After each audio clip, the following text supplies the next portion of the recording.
오늘 수요예배 선포된 하나님의 말씀은 에베소서 2장 11절에서 18절까지 말씀입니다. 에베소서 2장 11절에서 18절까지 말씀을 제가 봉독해 드리도록 하겠습니다. 찾으신 줄 알고 봉독합니다. 그러므로 생각하라. 너희는 그때의 육체로는 이방인이요 손으로 육체에 행한 할례를 받은 무리라 칭하는 자들로부터 할례를 받지 않은 무리라 칭함을 받은 자들이라. 그때 너희는 그리스도 밖에 있었고 이스라엘 나라 밖의 사람이라 약속의 언약들에 대하여는 외인이요 세상에서 소망이 없고 하나님도 없는 자이더니 이제는 전에 멀리 있던 너희가 그리스도 예수 안에서 그리스도의 피로 가까워졌느니라. 그는 우리의 화평이신지라 둘로 하나를 만드사 원수된 것 곧 중간에 막힌 담을 육체로 허시고 법조문으로 된 계명의 율법을 폐하셨으니 이는 이 둘로 자기 안에서 한 세 사람을 지어 화평하게 하시고 또 십자가로 이 둘을 한 몸으로 하나님과 화목하게 하려 하심이라. 원수된 것을 십자가로 소멸하시고 또 오셔서 먼 데 있는 너희에게 평안을 전하시고 가까운 데 있는 자들에게 평안을 전하셨으니 이는 그로 말미암아 우리 둘이 한 성령 안에서 아버지께 나아감을 얻게 하려 하심이라. 아멘.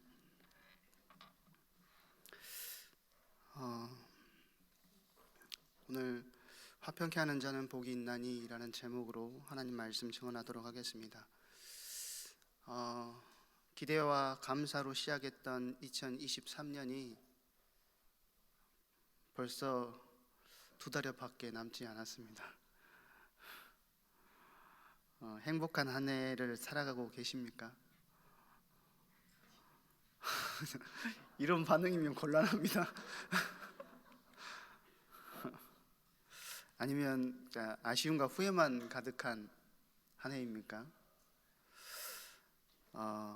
많은 사람들을 보면 한 해를 돌아보며 감사하고 고마운 마음을 갖기보다는 늘 아쉬워하고 후회하고 심지어는 자기를 정죄하는 일들이 참 많이 있습니다. 그냥 덧없이 지나갔다는 것이죠. 나는 왜 이거밖에 안 되지? 나는 왜 이거밖에 할 수 없지? 그러면서 나를 정죄하는 것입니다. 그러나 우리가 잘 생각해 보면 내가 뭔가를 한 것 같지만 우리의 지난 날들을 자세히 돌이켜 보면 하나님의 은혜와 사랑으로 살아왔다는 사실을 우리는 알게 됩니다. 그러니까 우리가 지난 날을 보면서 구원받은 하나님의 백성으로 우리가 제대로 걸어가고 있는지 나를 바라봐야 할 것이고, 두 번째는 부족했던 나의 모습이 있다면 나를 자책하고 그 죄책에 휘둘리는 것이 아니고 하나님의 자비하심에 나를 맡겨드리는 겁니다. 그런 것이 우리에게 진짜 필요합니다. 그러면 연약한 나를 품어주시고 또 용서해 주시는 주님을 힘입어서 우리가 앞으로 더 나아갈 수 있게 되는 것이죠. 그래서 우리 담임 목사님도 늘 말씀하시지만 연약하고 우리가 부족하지만 주님은 우리를 늘 연약한 우리를 품어주시고 칭찬해 주시고 지지해 주시고 격려해 주신다는 사실을 우리가 기억해야 됩니다. 우리가 주로 인해서 누리게 하신 은혜가 무엇인지 확인하고 또 그것을 나의 누림으로 삼을 때 하고 그 은혜의 누림이 무엇인지 알지 못하고 가는 신앙의 길은 굉장히 편차가 클 수밖에 없습니다. 그래서 바울은 오늘 우리가 읽었던 에베소서 2장 11절에서 18절의 말씀을 통해서 그리스도 밖에 있었던 때와 그리스도 안에 있는 그들의 삶이 어떠한지를 생각해 봐라고 요청을 하고 있는 것입니다. 에베소 교회의 성도들에게만 생각하라는 말이 아니고 저와 여러분에게도 또한 생각하라는 말씀이겠지요. 11절 말씀에 보니까요, 이렇게 이야기합니다. 그러므로 생각하라. 너희는 그때의 육체로는 이방인이요 손으로 육체에 행한 할례를 받은 무리라 칭하는 자들로부터 할례를 받지 않은 무리라 칭함을 받은 자들이라. 그러니까 손으로 육체를 행한 자들 행한 할례를 받은 무리는 누굽니까? 유대인들을 이야기하겠죠. 그 할례를 받지 않은 무리는 에베소 교회 성도들과 같은 이방인들을 이야기하는 것입니다. 우리도 마찬가지 아닙니까? 저와 여러분도 이방인입니다. 이방인. 우리 대단한 사람인 것처럼 보이지만 유대인들의 입장에서 봤을 때는요, 우리가 예수 찾고 그리스도 찾고 성경 읽는다고 하면 비웃습니다. 왜? 이방인이기 때문에요. 원래는 우리는 바깥에 있던 자, 외인이었습니다. 은혜 아래에 있지 못했던 우리의 모습을 오늘 성경은 분명하게 이야기해주고 있다는 거예요. 그래서 우리에게 가장 중요한 것은 뭐냐면, 과거 그리스도 밖에 있었던 우리들이 어떤 환경에 있었는지 신앙적으로 깊이 생각해 보는 것이 중요하다는 거예요. 나는 창세기 3장, 6장, 11장에서 벗어났기 때문에, 나는 창세기 3장 문제 속에서 예수 그리스도를 믿음으로 말미암아, 영접함으로 말미암아 벗어났기 때문에 그것과 나는 상관없어. 맞습니다. 맞지만 과거의 그때의 상태를 내가 어떤 상태였는지 분명하게 알지 못하면 지금 내가 어떤 축복과 은혜 속에 있는지를 제대로 누리지 못하는 것입니다. 그러지 않겠습니까? 과거에 거지였던 때의 상태를 제대로 알지 못한다면 왕자가 됐을 때의 그 축복들을 누리지 못하는 것과 같습니다. 죄송합니다. 이 과정을 통해서 내가 그리스도 밖에 있었지만 어느 순간 하나님의 은혜가 나를 은혜 가운데 불러주심으로 인해서 이루어낸 결과가 얼마나 큰 것인지를 우리가 알게 된다는 거예요. 특별하게 이제 캠프가 얼마 남지 않았는데 우리에게 있어서 진짜 전도지는, 많은 전도지들을 교회에서도 비치를 하고 준비를 하겠지만 그 전도지가 아니고 저와 여러분이 전도지입니다. 그 전도지의 핵심이 뭐가 돼야 되냐면, 예수를 만난 나의 모습, 예수를 만나기 전에 나의 모습과 예수를 만난 후의 나의 모습이 진짜 전도의 내용으로 현장에서 전달되어질 때 그들은 진정성 있는 그리스도의 복음을 받아들일 수 있게 되는 것입니다. 원래 인간은 맞아요. 맞습니다.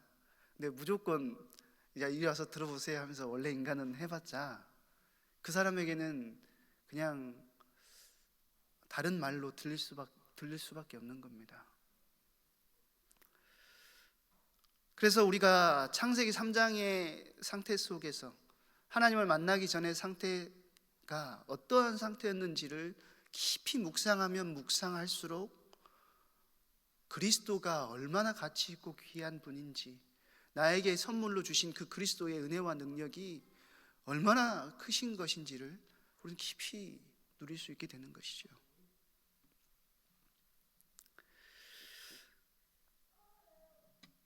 그와 동시에 하나님이 허락하신 은혜 속에서 내가 얼마나 그 은혜들을 누리고 그 은혜 속에서 그에 왔는지를 돌아보는 영적 점검을 할 수 있게 되는 것입니다. 과거의 나의 상태를 확인할 수 있다면 지금 나는 그러면 하나님께서 주신 은혜를 얼마나 누리고 있느냐, 그것을 깊이 확인할 수 있게 된다는 거예요. 그냥 나는 교회에서 어떤 직책을 맡고 있고 어떤 직분을 맡고 있고 어떤 일들을 하고 있어가 나의 신앙의 지표가 아니라 하나님께서 주시는 중요한 은혜를 실제적으로 나의 것으로 만들어 나가고 있는지를 과거의 창세기 3장 속에 있는 나의 모습과 비교해 볼 때 분명하게 확인할 수 있게 된다는 것입니다. 그렇게 과거를 생각을 하다 보면 우리의 그 주머니 속에서 털어지지 못하고 있는 먼지 같은 것들이 계속 많이 쌓여 있다는 것을 알 수 있게 됩니다. 그게 뭐죠? 다른 사람이 우리에게 주었던 상처들, 그리고 실패의 순간, 계속 반복되는 것처럼 보이는 최악의 상황들과 같은 것들은 사실 우리가 깨끗이 잊어버려야 됩니다. 이것을 잊지 못하고 이것을 계속해서 곱씹고 묵상하시는 분들이 굉장히 많아요. 우리 딸도 보면 그것을 묵상하고 있어요. 우리 딸도 아빠가 나에게 내가 이거 사달라고 했는데 아빠가 안 사줬잖아. 언제 며칠에 이런 약속을 했는데 이걸 안 사줬잖아. 곱씹고 확인하고 그거 사줄 때까지 이야기를 합니다. 그렇지만 우리 딸은 어떤 물질적인 것을 원하는 것이기 때문에 아빠로 하여금 그것을 사낼 수밖에 없게끔 만드는 것이겠지만, 우리의 영적인 상태, 우리의 상처들이 우리를 좀먹고 있다는 사실을 우리가 기억해야 됩니다.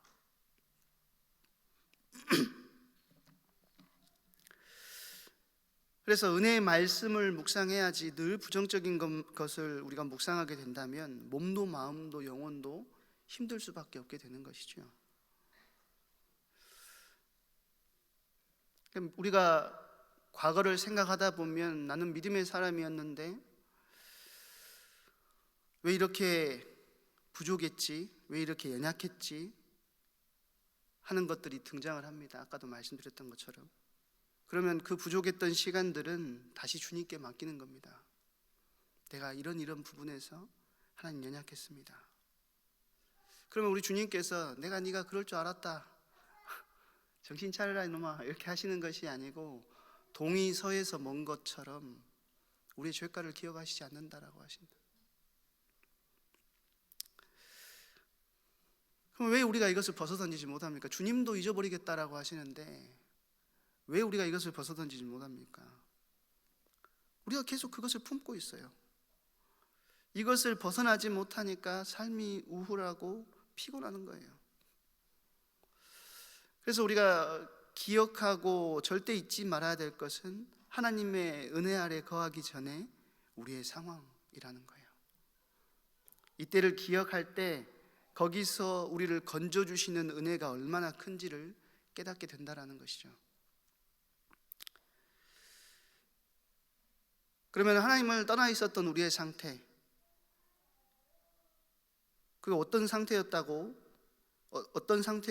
우리가 어떻게 살았다고 오늘 본문은 이야기하고 있냐면요, 12절 말씀에 보면 그때 영적으로 수많은 상실 가운데 있었던 모습을 우리가 볼 수 있습니다. 12절 다시 한번 읽어보면 그때 너희는 그리스도 밖에 있었고 이스라엘 나라 밖의 사람이라. 약속의 언약들에 대하여는 외인이요 세상에서 소망도 없고 하나님도 없는 자이더니, 이렇게 이야기합니다. 과거 우리는 그리스도 밖에 있었다라는 거예요. 어떤 혜택도 누리지 못했고 철저하게 소외된 삶을 살았다라는 것이죠. 특히 이스라엘 나라 밖의 사람이었다라는 것은 무슨 말이냐면 우리가 하나님의 통치 밖에 있었다라는 것입니다. 하나님께서 우리를 통치하지 않으셨다라는 것이 아니고 그만큼 하나님 나라와는 상관이 없었다라는 것을 이야기하는 거예요. 그리고 약속의 언약에 대해서는 외인이었다.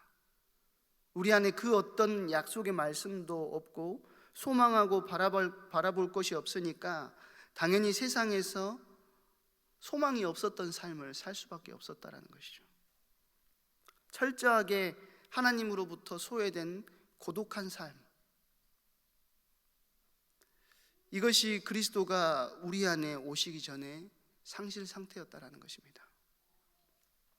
이렇게 철저하게 하나님으로부터 소외되어 마음의 공허함을 세상 속에서 찾으려고 했지만 하나님을 알기 전 우리들이 쫓던 세상은 우리의 마음의 갈망을 채워줄 수가 없는 겁니다. 공허함을 채우지 못하니까 육체의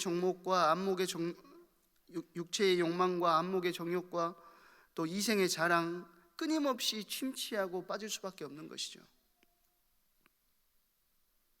세상의 관심거리는요, 이것뿐이에요. 그런데 그것들을 따라서 움직였다고 하더라도 그 공허함을 채울 수가 있느냐? 그렇지가 않습니다.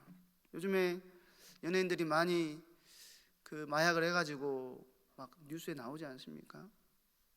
그들이 뭐가 부족하겠어요? 사실은 인기도 있는 사람들이고 굉장한 부를 가지고 있는 사람들이에요. 부족할 게 없어 보이는 그런 사람들이 그들 안에 뭘 채우지 못하니까요, 공허함을 채우지 못하니까 이상 행동들을 하게 되는 것입니다. 그런데 우리도 그 가운데 있었는데 이런 상황에서 불러주시고 새로운 삶을 살아갈 수 있도록 해주셨다라는 거예요. 얼마나 감사합니까? 하나님으로부터 소외되어 있던 우리들이 그리스도 안에서 회복해 하시는 은혜를 통해서 많은 선물을 받게 됩니다. 첫 번째 선물은 친밀함의 회복입니다. 우리가 그리스도의 피로 하나님과 가까워졌어요. 13절에 보니까 이제는 전에 멀리 있던 너희가 그리스도 예수 안에서 그리스도의 피로 가까워졌느니라. 과거의 죄와 허물로 죽었던 우리는 거룩하신 하나님 앞에 감히 나올 수 없었어요. 네, 하나님 그리스도의 피로 우리의 죄를 대속하셨기 때문에 다시금 우리가 하나님께 가까이 나아올 수 있는 은혜를 얻게 되었다라는 것입니다. 그래서 친밀한 교제의 선물을 우리에게 주셨어요. 우리는 하나님께 조금 더 가까이 나아갈 때 신앙의 삶에서 풍성함을 누릴 수 있게 하셨다는 겁니다. 그러니까 우리가 신앙을 깊이 풍성하게 누릴 수 있는 가장 좋은 방법은 더 대단한 어떤 메시지를 들어서가 아니고 주님과의 깊은 교제 속에 있을 때 가능한 것입니다. 사랑하는 사람이 길을 걸어가고 있는데 멀리 떨어져서 걷는 사람들 봤습니까? 멀리 떨어져서 걷는 사람들 봤어요? 저는 이제 요즘에도 길을 걸어갈 때는 아내랑 항상 손을 잡고 가거든요. 저희 이제 산부 예배 때 제가 제 아내 손을 잡고 말씀을 듣고 있는데 뒤에서 막 전주현 목사님이 꿍시렁꿍시렁 대는 거예요. 이게 놀릴 일인가? 내가 내 사랑하는 아내의 손을 잡고 예배를 드린다는데 이게 놀릴 일인가? 나는 뭐 봐라 하면서 손을 들고 이렇게 막 했는데, 그게 가능한 이유는 뭐냐면 사랑이라는 관계 속에 있기 때문이라는 겁니다. 근데 아무리 사랑하는 사람들이라도 멀리 떨어져서 걷다가 이상한 장소 안에 들어가면 가까워지는 관계는 인정되는 관계가 아니고 불륜이죠, 불륜. 하나님께서는 우리와 그렇게 깊은 관계, 우리와 늘 함께하고 우리가 교제함을 통하여서 우리가 더욱더 풍성한 그 하나님의 은혜들을 누리기를 원하신다는 것입니다.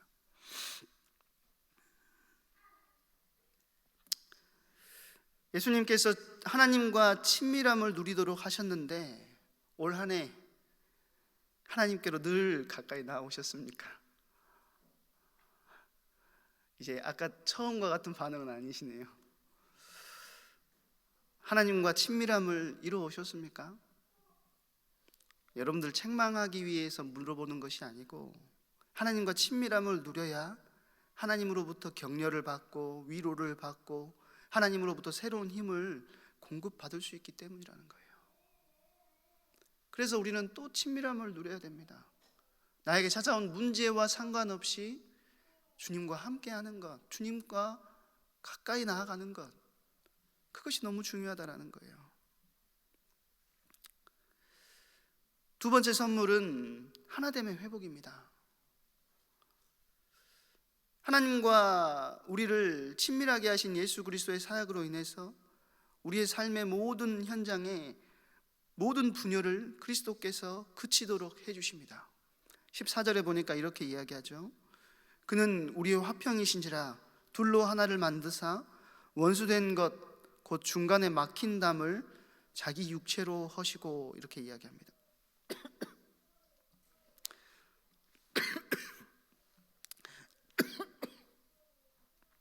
여기서 바울이 이야기하고 있는 1차적으로 원수된 사이는 뭐냐면 유대인과 이방인 사이에 처져 있는 막힌 담을 말합니다. 그러니까 유대인들이 참 대단하죠. 철저하게 선민 사상을 가지고 있었기 때문에 이방인들을 개보다 못하게 취급을 했어요. 그래서 이들은 하나님 바깥에 있는 자, 율법 바깥에 있는 자들이라고 굉장히 무시했다라는 겁니다. 이렇게 무시하면서 생겼던 그 막힌 담을 예수님께서 헐어버리셨다라는 것입니다. 우리 교회 안에도 보면 이런 장벽들이 자리 잡고 있습니다. 아무 문제가 없는 것 같지만 우리도 모르게 생겨져 있는 장벽들이 교회 안에도 존재한다는 거예요. 가장 큰 장벽은 우리끼리를 너무 좋아하십니다.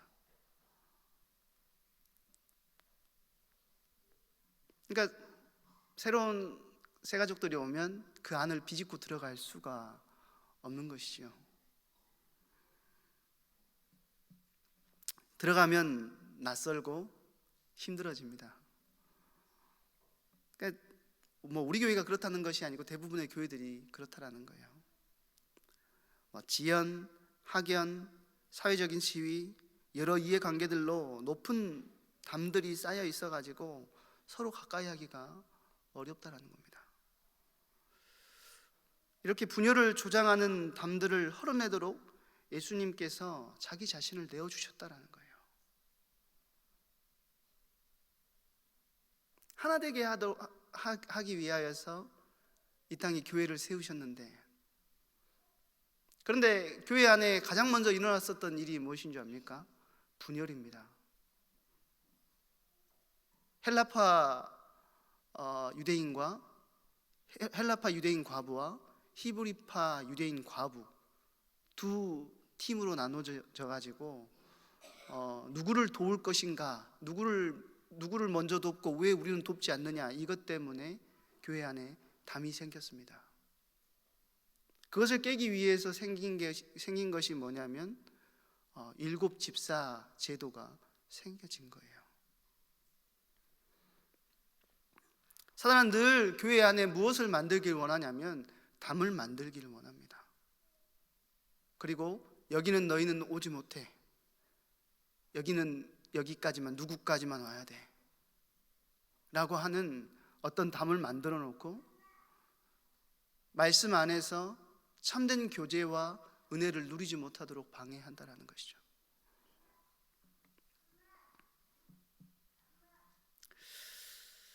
십자가로 그것들을 예수님께서 다 허물어 주시고 우리는 이런 장벽들을 또 헐어낼 수 있어야 됩니다. 그리스도께서 화평으로 이 땅에 오셔서 우리를 하나로 엮어주셨기 때문이라는 거죠. 이처럼 예수님께서 유대인과 이방인 사이에 담을 헐어내시면서 그 담을 쌓게 만든 주범인 뭘 폐하셨냐면 율법을 폐하셨습니다. 오늘 15절에 보면 법조문으로 된 율법을 폐하셨으니 이렇게 되어 있는데, 뭔가 좀 상반된 말씀이다라고 생각되지 않습니까? 분명히 예수님께서 뭐라고 하셨지요? 나는 율법을 폐하러 온 것이 아니고 율법을 완성하기 위해서 왔다라고 분명히 말씀하셨는데, 오늘 본문에는 율법을 폐했다라고 말씀하고 계시거든요. 그렇죠? 왜 이런 말이 나오게 됐냐면 이해하는 측면에 따라 조금 다른데요. 애굽을 나와서 약속의 땅으로 향하던 이스라엘 백성에게 하나님께 나오는 법과 또 하나님의 뜻을 합당하게 사는 법을 알려주시기 위하여 하나님의 백성답게 살게 하시려고 율법을 주셨습니다. 그러니까 하나님의 백성다운 삶을 살게 하도록 하기 위해서. 두 번째는 뭐 때문에 율법을 주셨냐면 그 율법을 통해서 인간의 무력함을 깨닫게 하시는 거예요. 그리고 하나님의 은혜가 아니고서는 도저히 안 되는구나라는 사실을 알게, 그리고 하나님의 은혜를 더 구할 수 있도록 하기 위하여서 이스라엘 백성들에게 하나님께서 율법을 허락하신 것입니다. 그런데 유대인들은 선한 의도로 주신 율법을 오해했어요. 그리고는 하나님의 성품과 뜻보다는 그 율법 조문 자체에 매달리게 됐다라는 거예요. 그리고 하나님의 은혜보다는 자신들의 공로를 의지하게 되었고, 율법을 가지고 있다는 것 자체로 이방인에 대해서 우월 의식을 갖게 되었다라는 것입니다. 그러니까 예수님께서 율법을 완성하시면서 동시에 율법을 폐하셨습니다. 이 말이 무슨 말이냐면요, 예수님께서 율법을 완성하셨다고 말할 때는 율법에 담겨 있는 하나님의 성품과 하나님의 뜻을 온전히 드러내셨다는 의미를 갖고 있고요, 율법을 폐하셨다고 할 때는 하나님께 나아오는 새롭고 완전한 방법, 완전한 길을 제시하셨고, 유대인과 이방인 사이에 그 벽으로서의 역할을 허무셨다는 의미를 가지고 있습니다.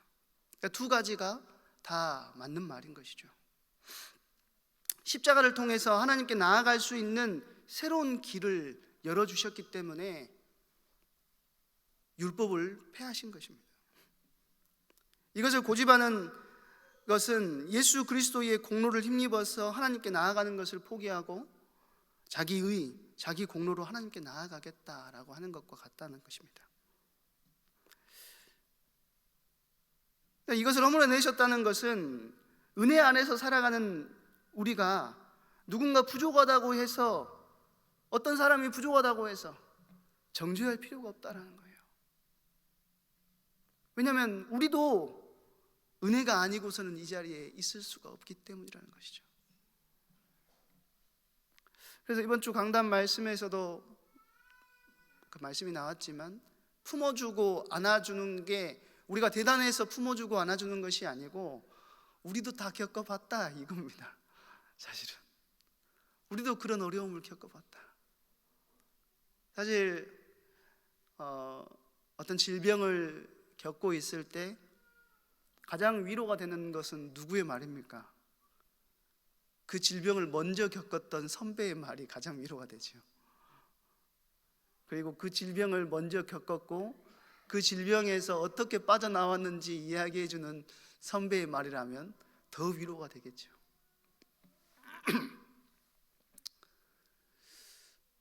사실 하나님께서 우리의 연약함을 다 아시고 우리를 부르셨기 때문에 믿음의 선배라는 것은 먼저 겪은 자로서 올바른 길을 가고 뒤따라오는 자들로 하여금 그 길을 본받아서 갈 수 있도록 만들어주는 것이 믿음의 선배의 사명이고 나아가야 될 길이라는 것입니다.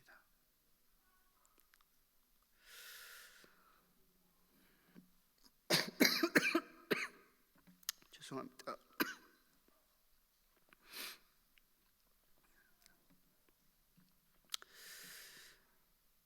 이것을 유대인과 이방인이 원수가 된 것은 율법 아래서 정죄했기 때문이라는 거예요. 또 우리 자신을 또 안 되는 우리 자신을 정죄할 필요도 없다는 겁니다. 내가 넘어지고 시험에 든다 할지라도 다시금 진실 어린 마음으로 십자가 앞으로 나와서 그리스도의 십자가의 피로 씻음 받을 수 있는 은혜의 길이 열려 있는데 우리가 자책할 필요가 없다는 거예요. 자책할 시간에 우리 뭐 해야 되냐면 십자가 앞으로 나아가야 됩니다. 이번 주 3부 예배 말씀처럼 우리가 십자가 앞으로 나아갈 때, 우리가 우리 자신을 자책할 필요 없이 십자가 앞으로 나아갈 때 그리스도 안에 있는 결코 정죄함이 없는 그 은혜가 우리 가운데 임하게 되는 것입니다. 그래서 로마서 8장 2절에 보면 그리스도 예수 안에 있는 생명의 성령의 법이 죄와 사망의 법에서 너희를 해방하였습니다. 그렇게 이야기하죠. 더 이상 사망과 죄의 법에서 억죄임을 당할 이유가 우리에게는 없어요. 그리스도께서 그 틀에서 우리를 완전히 해방시켜 주셨다는 것입니다. 오직 은혜와 믿음 안에서 우리가 살아간다면 우리가 뭐 할 수 있냐면 품어주는 자가 될 수 있는 것입니다. 잘못됨을 품어주고 위에서 기도해 줄 수 있는 것, 이것이 예수님께서 우리에게 이루어 주신 것이라는 거예요. 예수님은 서로를 품고 살아가도록 우리를 구원의 자리, 새 창조의 자리로 우리를 불러주셨습니다. 그래서 15절 하반절에 보면은 이는 둘로 자기 안에서 한 세 사람을 지어 화평하게 하시고, 구원은 새로운 창조의 역사와 같습니다. 그래서 이전 것은 더 이상 용납하지 않으시고 다 버리라고 하세요. 편을 가르고 쉽게 정죄하고 하나 되지 못했던 과거의 우리가 그리스도 안에서 화평함을 입은 새 사람이 되기를 예수 그리스도께서 원하신다는 것입니다. 그렇기 때문에 우리가 어느 곳이든 들어가면 그곳이 어떻게 변해야 되냐면 나를 통해서 사랑과 격려와 생명을 살리는 일들이 벌어져야 된다는 거예요. 내가 들어가는 곳마다 분쟁이 일어나고, 내가 들어가는 곳마다 분열이 일어나고, 내가 들어가는 곳마다 어떤 팀이 깨지면 그거 진짜 기도해 봐야 될 일인 것입니다. 우리를 통하여서 맺어져야 되는 열매는 화평함의 열매, 화평함의 열매라는 거예요. 그와 함께 예수님은 예수 그리스도를 통해서 이루어진 교회 공동체 안에 우리가 하나님과 화목하도록 하셨습니다. 16절에 보니까 또 십자가로 이 둘을 한 몸으로 하나님과 화목하게 하려 하십니다. 원수된 것을 십자가로 소멸하시고, 십자가는 우리를 하나님과 화목하게 하고 동시에 사람들과 화평하도록 하는 힘입니다. 우리에게 십자가가 있다는 것이 얼마나 큰 은혜인지 모릅니다. 십자가를 통해 우리에게 원수된 것, 죄를 소멸시켜 주셨어요. 내가 하나님과 화목함으로 하나님 앞으로 나아가지 못했다면 우리의 죄를 돌아봐야 됩니다. 우리의 죄를 살펴봐야 됩니다. 내가 십자가 앞에 회개함으로 하나님 앞에 나아갈 수 있는 화목함의 길이 언제 열리느냐면 내가 십자가 앞으로 나아갈 때 다시 열리는 거예요. 예수님이 우리에게 주신 세 번째 선물은 위로부터 오는 평안입니다. 그리스도 안에 있는 우리들의 삶은 그리스도 밖에 있던 우리들의 삶은 혼돈과 공허와 어둠의 삶이었어요. 그런 우리들에게 예수님께서 전하여 주신 것이 바로 평안입니다. 17절에 보니까요, 또 오셔서 먼데 있는 너희에게 평안을 전하시고 가까운 데 있는 자들에게 평안을 전하셨으니, 세상은 결코 우리들에게 평안을 줄 수 없어요. 그 어떤 것도 우리를 평안케 할 수가 없습니다. 제가 저번에도 말씀드리지 않았습니까? 제가 신학교 다닐 때 강남에 빌딩을 가지고 있는 전도사님이 있었는데, 전도사님인데 강남에 빌딩이 있었어요. 근데 그 전도사님이 저한테 뭐라고 했냐면 자기는 가난하대요. 진짜 제 눈을 찌르고 싶었는데 안찰 기도가 뭔지 보여줄까 이렇게 하고 싶었어요, 솔직히. 왜냐하면 그때 제가 굉장히 힘들었던 때였거든요. 근데 그 당시에 강남에 40억짜리 빌딩을 가지고 있었거든요. 그 집도 가봤어요. 그 집을 갔더니 무슨 축구장에 온 줄 알았어요. 그 위에 빌딩 전체가 다 자기 거고, 또 이제 용인인가 하여튼 무슨 호수 근처에 또 집이 있더라고요. 집이 엄청 좋아요. 근데 자기는 가난하대요. 그러면서 뭐라고 하냐면 자기 친구들은 다 100억, 200억씩 가지고 있대요. 어이없으시죠? 저는 같이 운전하고 다니면서 옆에 앉은 사람한테 그 소리를 들었다니까요. 얼마나 화가 났겠습니까?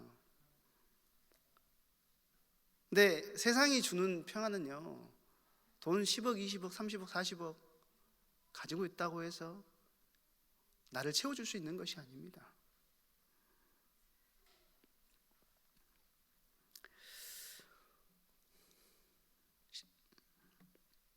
오직 예수 그리스도 안에 거할 때, 그로 인해서 그리스도의 평강이 우리 마음을 주장할 때 우리는 평안을 누릴 수가 있다는 거예요.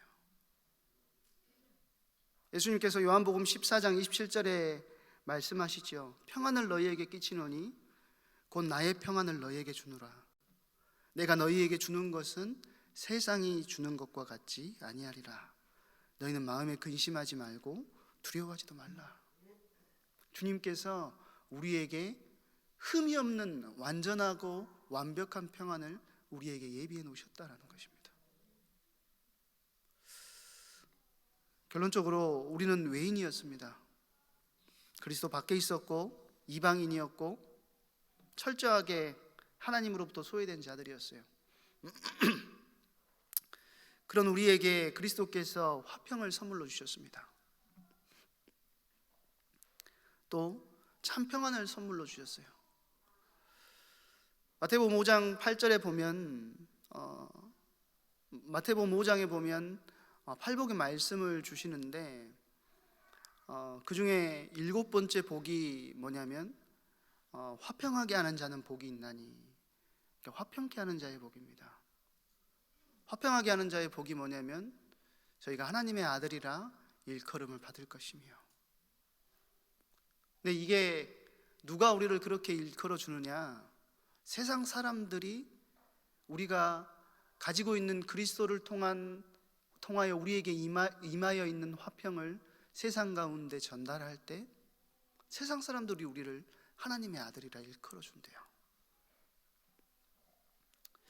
비슷한 내용들이 사도행전에 보면 나오지 않습니까? 사도행전 11장에 보면 안디옥에서 중요한 많은 사람들이 나와가지고 예수님을 믿다가 1년간 제자들이 훈련을 받게 됩니다. 그리고 세상 사람들이 그들을 뭐라고 하냐면 비로소 그리스도인이라 일컬음을 받게 되었다. 하나님의 말씀으로 충만케 되고 하나님의 은혜로 충만케 되었더니 세상 사람들이 그들을 뭐라고 했냐면 그리스도인이다. 물론 그 사람들이 하는 그리스도인이라는 말은 존칭이 아니고 어떤 말이냐면 한마디로 말해서 우리나라 말로 하면 저 예수쟁이들 이런 거하고 똑같거든요. 예수쟁이들 왔네 이런 느낌인데 세상 사람들로 하여금 그리스도인이라 일컬음을 받게 되었다. 오늘도 여러분들이 돌아보셔야 되겠습니다. 나의 과거는, 나의 하나님이 없을 때의 나의 모습은 어떤 모습이었습니까? 내가 받고 누리고 있는 은혜가 얼마나 큰 것입니까? 여러분들이 이제 다다음 주가 되면 또 여러분의 현장 속에서 캠프를 진행을 하게 될 건데요. 여러분의 입술을 통해서 여러분의 삶을 통하여서 정말로 그리스도의 복음이 화평케 하는 그리스도의 복음이 전파되어질 때 하나님의 아들이라 일컬음을 받게 되는 중요한 응답의 주역으로 쓰임 받으시기를 바랍니다. 우리 이 시간에 한번 기도하도록 하겠습니다. 제가 기도하겠습니다. 사랑과 은혜가 많으신 하나님 감사합니다. 우리 안에 주신 화평케 하는 자의 축복을 우리가 현장 속에서 실제적으로 누릴 수 있도록 하나님 먼저 우리에게 주신 것들을 잊지 않고 우리의 모든 삶의 자리에서 누려나갈 수 있도록 성령으로 역사하시고 인도하여 주시옵소서. 감사를 드리오며 그리스도의 신 예수님의 이름으로 기도합니다.